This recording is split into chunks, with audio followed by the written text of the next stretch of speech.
Thank you for being here. We're gonna present the Forever Blue Fund, which is a financial mechanism for the achievement and the long-term maintenance of the 30% marine conservation in Costa Rica.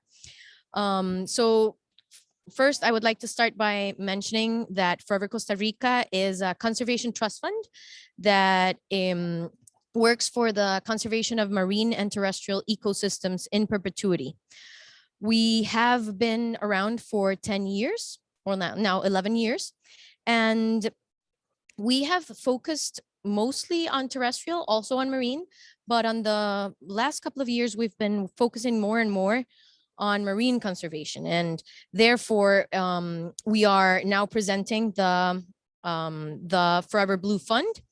I will present a short video, and then we will hear from Rita Zaglul from the High Ambition Coalition from Nature and People, and from Pia Pavi, who is the terrestrial conservation manager at the Forever Costa Rica Association, as well as Amilcar Guzman, who is a partner at Wolf's Company. He will be giving a more technical presentation to frame and to explain why we're doing this. So first, I'm going to show you the video.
Thank you. And now we will hear from Rita Zaglul. She is the coordinator of the High Ambition Coalition for Nature and People. Rita, please.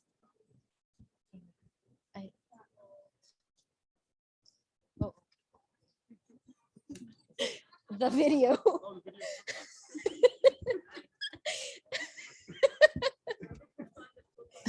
Not talking about the TOEFL, but hello, everyone. Thank you so much. Thank you. Sorry about that. Thank you.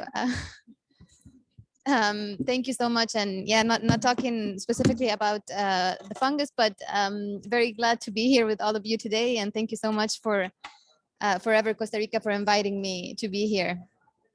I wanted to share a bit with you the work that we're doing with the High Ambition Coalition for Nature and People.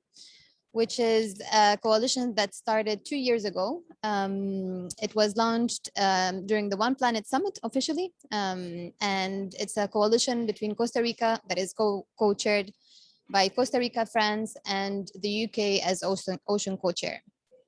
It's been a very interesting and lengthy process to get many countries to be supportive, but we have now over 70 countries that are supportive of the coalition. And we mainly are aiming to adopt at the post-2020 the 30 by 30 goal, which aims to protect and conserve at least 30% of our land and ocean by 2030. As you might know, Costa Rica is a middle income country. So we, of course, are very ambitious, but we also have many challenges. And those challenges and financial challenges have been a bit more intensified with the COVID-19 crisis. So when we get to work together with Forever Costa Rica, it was a very natural partnership, to say in a way, and we were very excited to be able to ensure this financial sustainability of this goal. Because for us, it's not only about achieving the 30 by 30 goal, adopting the post-2020 framework, but it's also about the implementation. And as we see it, and being a middle income country and having, of course, very ambitious goals, we have to also be able to implement them. And so we need to create this type of support and this type of partnership to be able to move forward, not only on attaining the adoption of those goals and the multilateral agreements, but also to be able to bring those goals and be able to implement them and sustain them through time in Costa Rica. So I really wanted to take this opportunity to share with you a bit about the work of the coalition and to really take this opportunity to thank Forever Costa Rica one more time for this partnership. We're very delighted to be able to work together, and we really look forward to continue this work and further have more support in that sense. So thank you so much, and very glad to be here.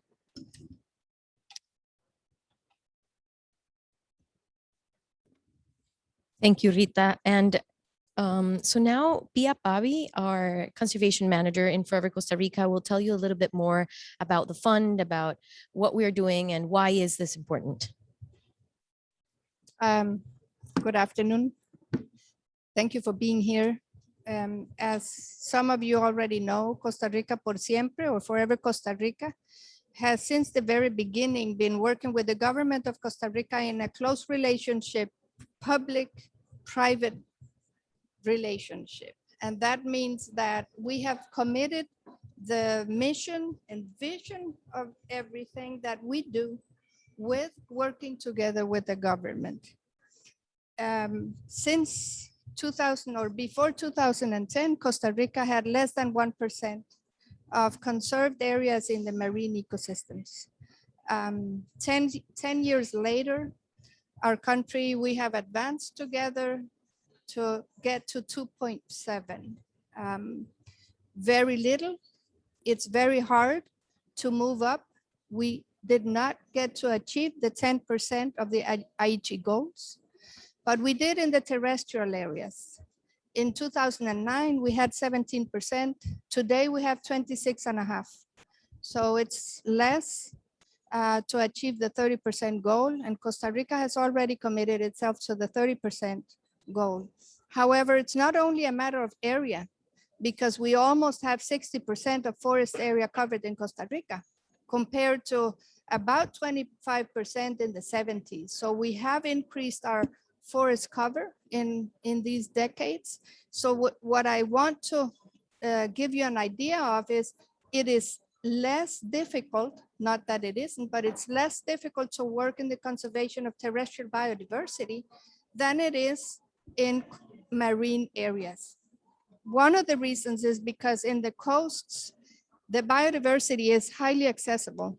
There's lots of actors involved in that.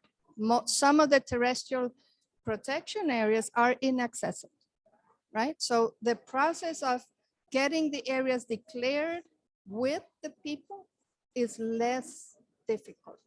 In the coastal and marine, it's slow, but it's okay. We achieved the declaration of some of the areas. Some are no-take, some are managed areas with people and other institutions of the government.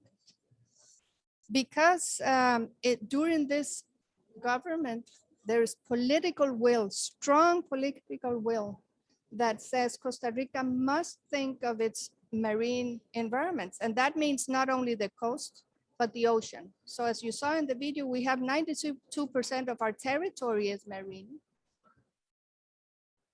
The flat area, right? So in the marine ecosystem, you need to think of a three-dimensional area. There's a heterogeneity that's in the bottom, and that's also in this vertical area that goes all the way to the bottom. That means it's much more expensive, not only to declare these areas, but to maintaining them, right? So that's when we have committed $3.5 million as a seed money to start the effort of supporting the effective management of these areas. We hope and we cross our fingers that we will achieve the 30% goal soon, hopefully. If not, we will just continue. It doesn't mean that because we didn't achieve it in this year, we stop. We continue doing this. We know, everybody knows it's hard. So this finance for permanence, in our case, I see it like that, is a platform where we bring other actors together in Costa Rica that work on conservation of marine ecosystems.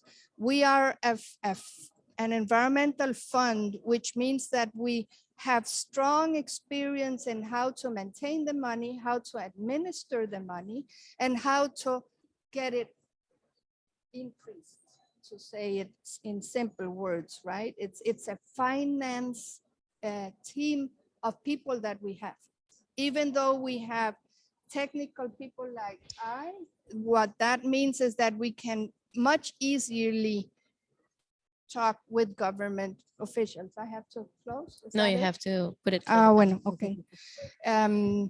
But that is our goal. That's why we have this platform, and that's the seed money to be able to gather more funds and really work on financing. How much do we need to effectively manage 30% of our oceans is Amilcar's job to answer. You can have this. I can do this one here. Sí. Sí.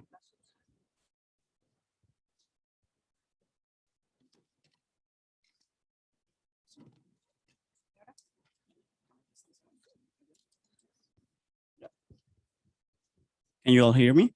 Yeah, perfect. Okay, so while we put the slides on, well, my name is Amilcar Guzman. I'm part of Wolf's company. We are a company that focuses on quantitative analysis, basically based on environmental economics.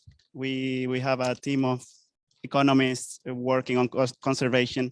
So we apply all this type of knowledge to conservation projects, protected areas, and how to mobilize funds for their goals. And as part of that work, we started to work together very recently with for Costa Rica, Conservation International, the Ministry of Environment and Energy. And yes, then, well, there are a number of other partners, but they are the ones who commissioned this study. And what we're doing is supporting these collective efforts to reach the 30 by 30 target, this preliminary target in Costa Rica, by identifying how much it will cost.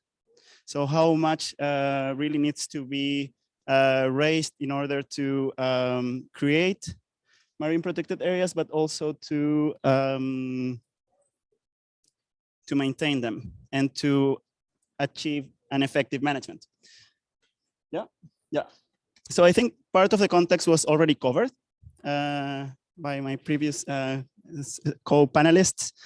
And we know that at the moment, there only 2.7%, although it's a big effort that Costa Rica has made, is only a 2.7% if we put it into perspective in relation to the 30 by 30 target. So to achieve 30% of protection of the exclusive economic zone by to 2030. So there is a long way to go. And that's why it's a high ambition coalition. So it's highly ambitious. And in Costa Rica, the idea is to do this well. So do it properly and have good cost estimates and know exactly what needs to be, what different organizations need to do and how much money need to be put into this to make it well. And as opposed to having just paper parks, which are just signed, but then are not managed properly or not at all. So I think Pia mentioned this already. It's not only about the expansion. It's not only about reaching the 30%, but it's also about effective management. And that's essential because it's something that hasn't been achieved. At least that's something we have learned based on the conversations we have had with many different actors who are involved in marine conservation in Costa Rica, is that effective management is not so, it has not been achieved even for this 2.7%, which is probably the case for most countries anyways. So, well, the first step also is to clarify, to get a good estimate of how much is currently spent, because that's not clear either. There are many parties involved, as I will show in a second. And then to identify how much is needed to cover the needs for effective management in the current marine protected area coverage. And then we can move on to the 30%. That's an even more ambitious goal, right? So those are the 3 steps. It's highly simplified because, as you can already see in this picture, this is the marine protected area network of Costa Rica. So you can see all the areas there. There are different management categories, which you see in different colors. Of course, there are different types of management in those. There are no-take zones. There are areas of multiple use, etc. And there are different organizations involved. So there we have some of the government entities which are involved in marine management in Costa Rica. So one that seems to be pretty evident is the administrators of the national system. So SINAC, it's part of the Ministry of Environment and Energy. But there is also Incopesca, who focuses on, which focuses on fisheries. Then we have coast guards are very important for patrolling and monitoring. The Ministry of Public Works Infrastructure, they build harbors, which are also essential to enable the work of people working on conservation in these marine protected areas. And for example, tourism, managing tourism statistics, or also some infrastructure that is also used for research or other types of tasks.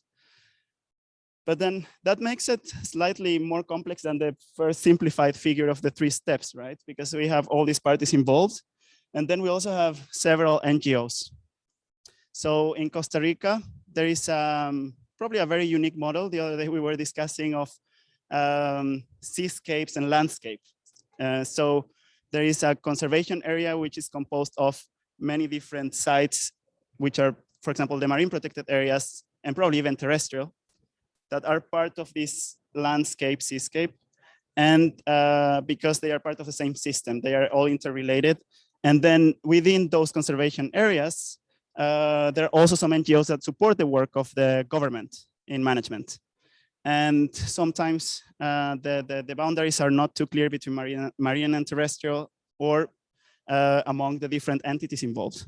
So this is what is called the cooperation side, and they support what the government does.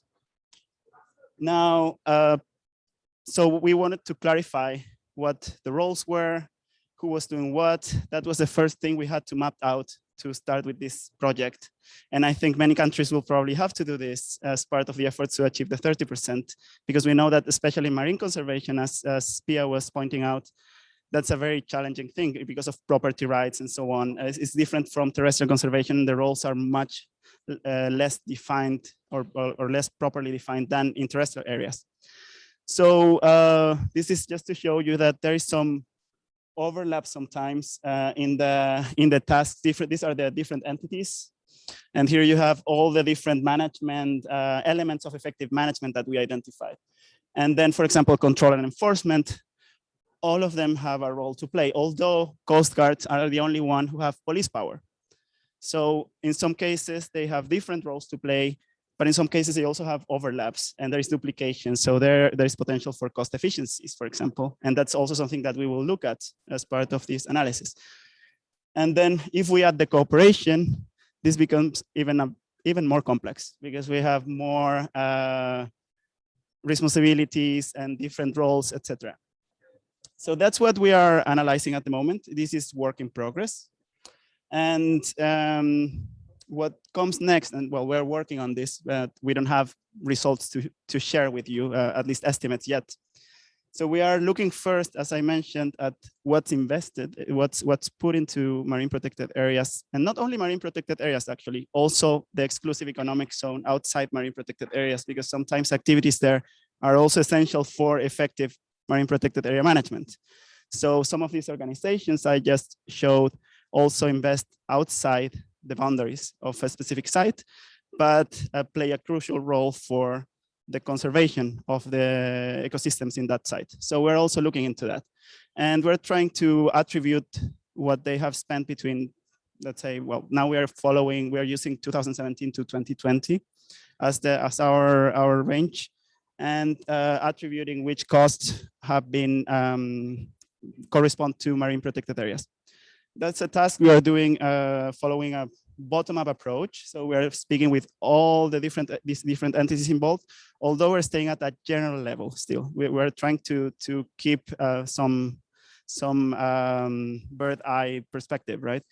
So we are not discussing how much fuel do you use, but we look at larger budget items, so categories. Then in parallel, we're also discussing with all these different entities what their needs are for effective management. So we're starting with the 2.7%. And then we're also looking at what their needs will be for the expansion. And again, not only establishing new marine protected areas, but also then bridging the gap to manage them effectively. So we're in that process now by basically doing consultations, and we have a structured process which builds on their own knowledge. We're also combining it with, there are some very good management plans. So that's also a good source of data that we're using, where they have already estimated some budgets, some costs that they will need to cover over the coming years.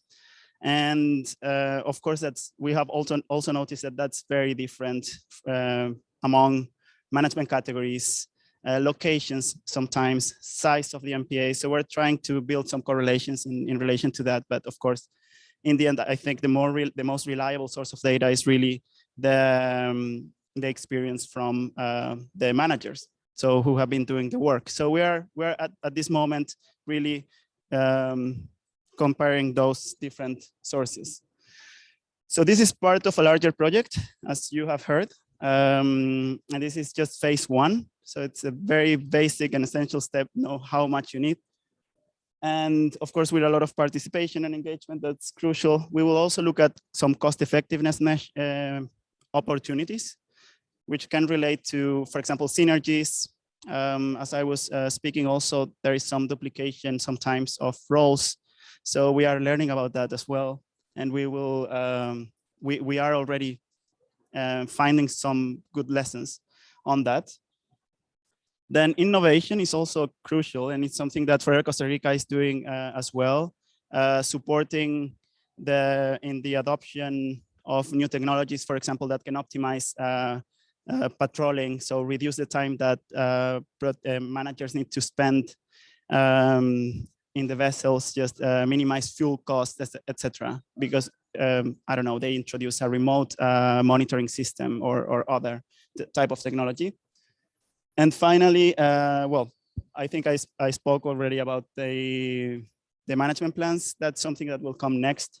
So once we have these first estimates, then more detailed effort will be needed by these different seascapes, landscapes, the conservation areas, to refine this cost and make more specific planning in terms of budgeting and so on. And then financing mechanisms, and that's where the Blue Fund comes in. And that's, and Forever Costa Rica, of course, the work of Forever Costa Rica in trying and testing, or well, attracting different sources of funds, but also trying and testing new mechanisms. So I think that's the summary of where we are at now. Thank you, Amilcar, for that very thorough explanation. So I just wanted to mention that thanks. The NGOs that Amilcar showed there are part of a task force that has been convened by the government of Costa Rica, by the Ministry of Environment, and specifically the Vice Ministry of Water and Seas. And we are working together to support the government in all of this process and trying to see how we can reach that 30% goal, as the panelists were saying, to ensure that it's not only declared 30% protection, but also effectively managed. And just to go a little further into that, I was wondering if maybe Pia could tell us, how is Costa Rica trying to reach that 30%? Right now, you said we were at 2.75%, around that, and that we're now trying to get the 30. Can you tell us more about how Costa Rica is in that process and what is happening right now in the country? There are two important phases on that. And the first one that we have is historically done in all ecosystems, is that we identify the representativeness of biodiversity elements.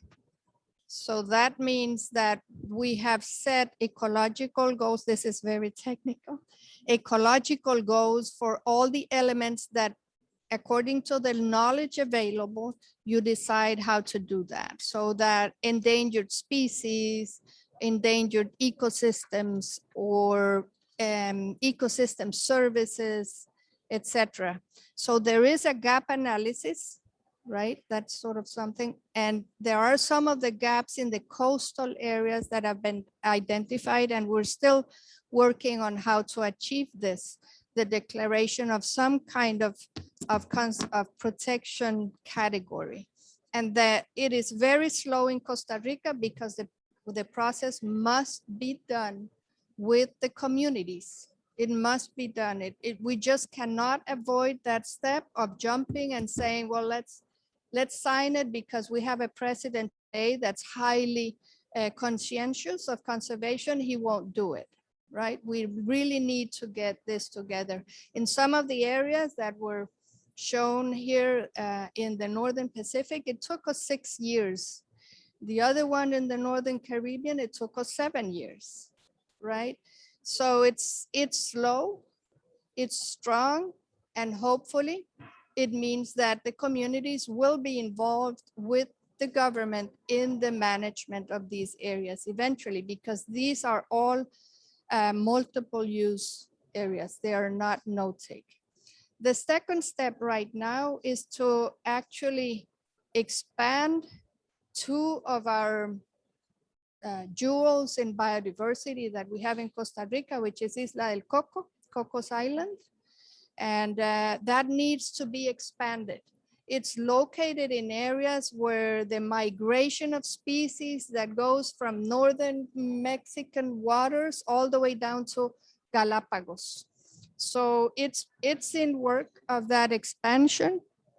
And in Corcovado, our second area, which is a terrestrial protected area, its marine representation is practically nil, but it doesn't have anything. However, from OSA, there is an submarine mountain system that goes and connects with Cocos Islands. So the diversity there is very high. And that's another of the marine corridors connecting. So some of the shark species, they migrate towards Corcovado and Golfo Dulce and reproduce there. And the babies will then fatten up a bit and then go back to Cocos Island. It is complicated because a lot of the biodiversity responds to the heterogeneity of the bottom, but there's also these other pelagic species that are moving back and forth. So it's not as easy as saying, okay, let's think of another category that only covers the bottom, because there are issues in this column of water. So those are the two main areas. If we are successful in expanding Corcovado Marine Area and Cocos Island, then we will reach the 30% and a bit more, I think, ¿verdad? So yes, there is actually a third.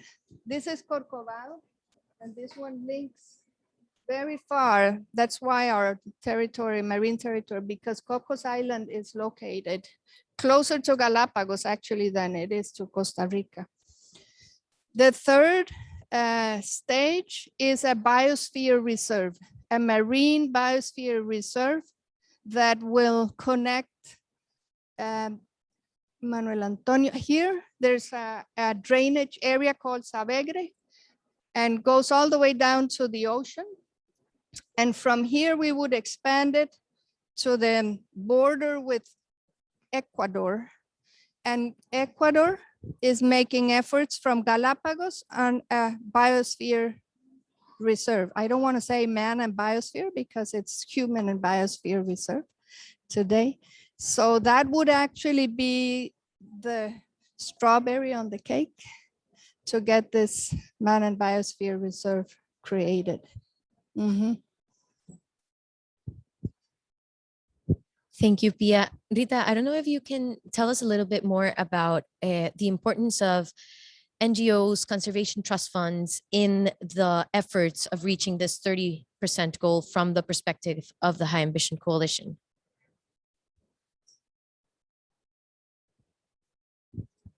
Thank you very much. Well, the High Ambition Coalition is an interregional, intergovernmental coalition, but we work very closely with many partners and many NGOs. And I think this is, I mean, it has been said by Pia as well. We really need to scale up our efforts and we really need to accelerate our efforts. And so I think it's important to really think about this as a whole of government and whole of society approach. And it's not only up to governments to be able to do that efforts, but to really be able to kind of build those bridges with NGOs, with the scientific community, with IPLCs, to be able to bring this gigantic effort that we're trying to do together. So yeah, I think this is something that we've been always have very much in mind with the coalition, and not only in increasing the members of the coalition, the governments, but also being able to build those bridges beyond the governments. Okay, thank you very much. And thank you to all our panelists. We wanted to open the floor to see if there are any questions or any comments that the audience has. So if you do, please go ahead. This is the moment.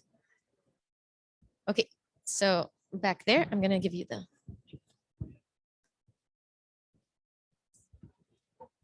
Thank you, everyone, for your presentation. I was just wondering, as regards the fund and the 3.5 million, and the hopes for expanding that further, like what is that money being directed to? And for people, whether it be the government or private financiers, what is their interest in contributing to that? Like what do they hope to get back, so to speak, from investing in this fund? That's a very difficult question, but it's been posed several times in the last few days.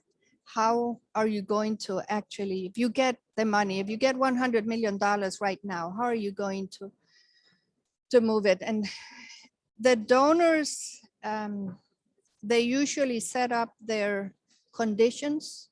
Most of the donors today, they would like to use the money, because the main thinking is that if you pump in a lot of money right now, the impact will be achieved. in our experience, it's not necessarily so, because you need to have the communities and the government officials to absorb things little by little. So the money would go to design the way to actually manage, and management in Costa Rica is viewed as a 19 pillars that are administrative, that are social, we call it, where we involve actors, voluntarios, and other ways of getting people to get involved. And the biological, which is the most expensive part, because it's monitoring, establishing the baseline for actually being able to return to the donor and say, yes, we are maintaining the health and the integrity of these ecosystems as they were from the beginning, or preferably they are actually getting better.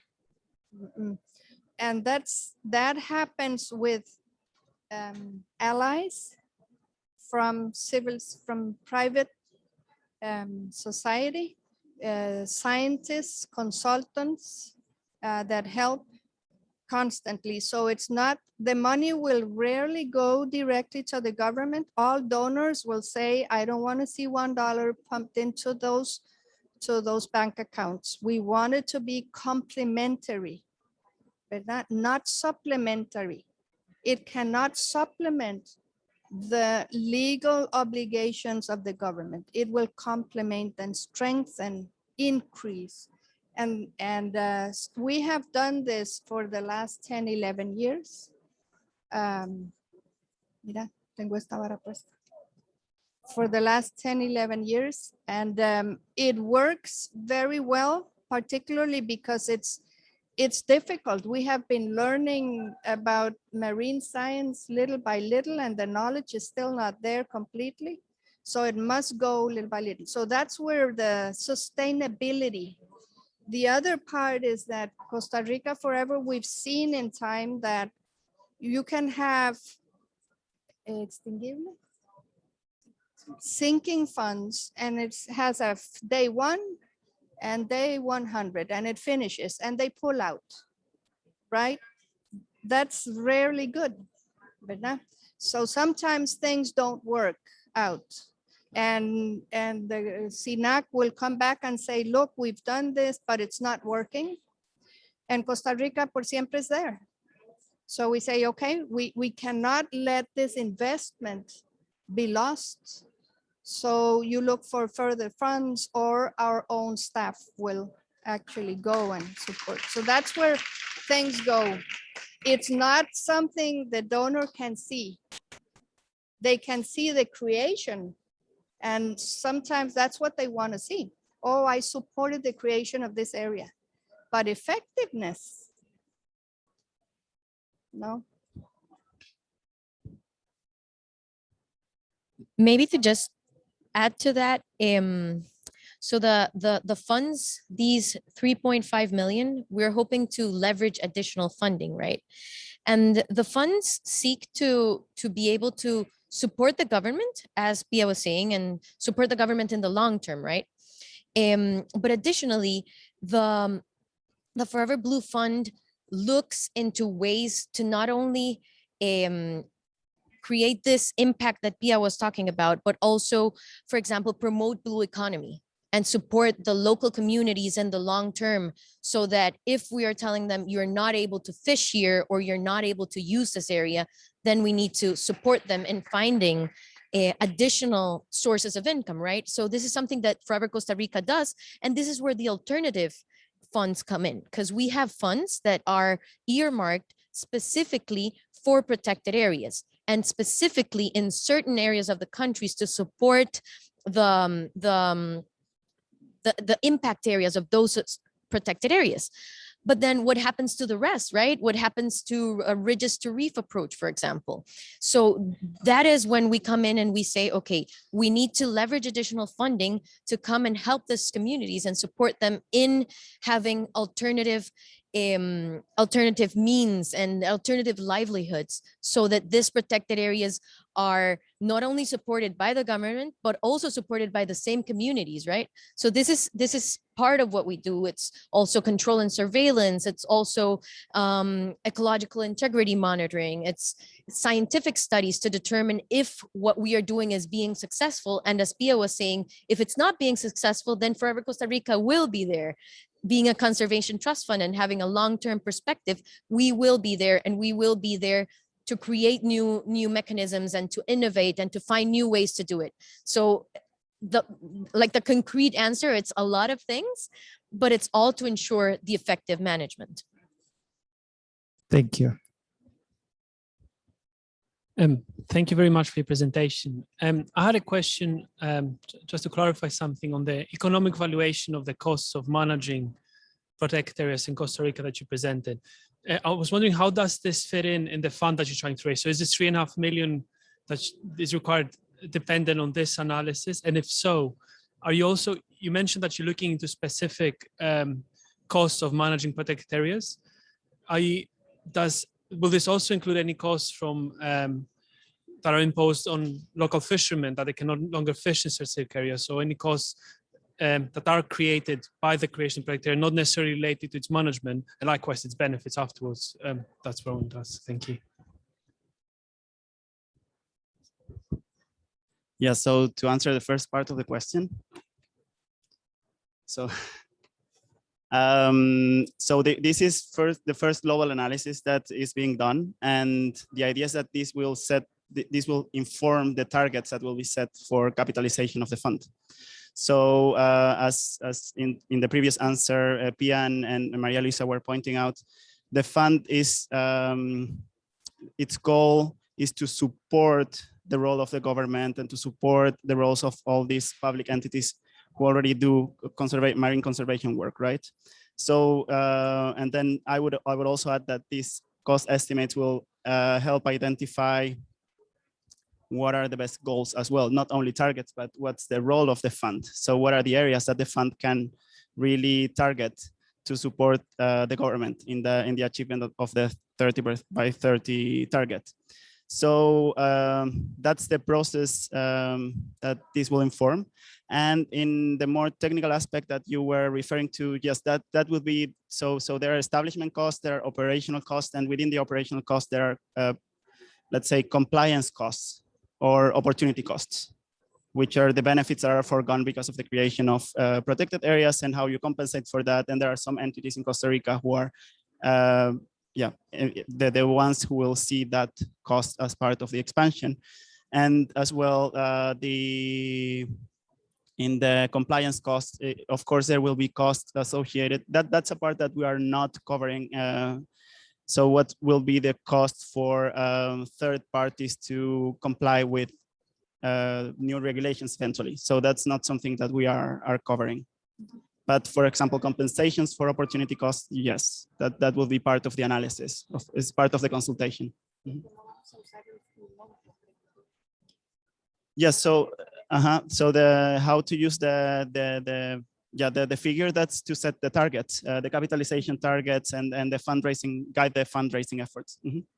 Yes, and the 3.5 million are part of what is being used for is precisely this financial gap analysis. So the first disbursement that we did was hiring Wolf's company to develop this financial gap analysis and therefore give us some more information on how to do this. So that was the first part. There's also a lot of work being done by Conservation International through the Blue Nature Alliance. They are also supporting with additional studies and additional more scientific studies at this point. So we are, as we were saying, it's like the first step.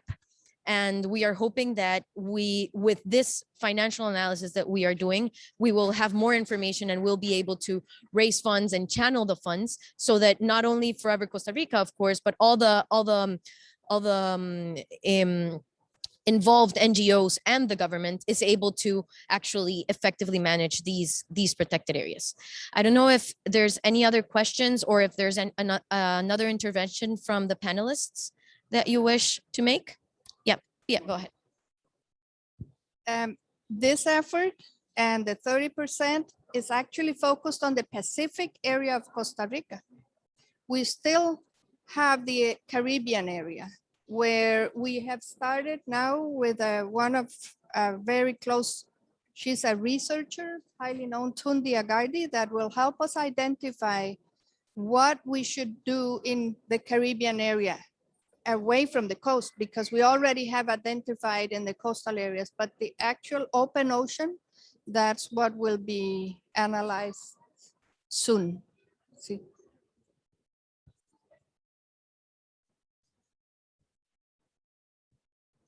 Any other questions, comments? Okay, so thank you very much. In your seats and around, you will find some stickers that we made with information. You can use the hashtag and go online. Also, we have in our Forever Costa Rica webpage, you can find more information about the Forever Blue Fund. If you want information for replicating it, or if you are just interested in it, please reach out to us. We will gladly support. We want this to be something that can be done in other countries and in other places of the world, because at the end of the day, what we're looking for is that 30% conservation of our ecosystem. So feel free to contact us. We will be around, and thank you very much.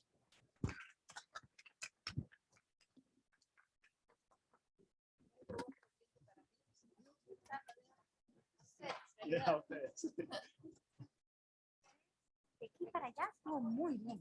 Yo sí voy a querer saber más información. Claro. Se van de aquí para allá, pasan al hotel. La idea era pasar al hotel, pero porque no sé al final si Katy se venía a cambiar, yo podría cambiarme. Como estamos tan cerquita.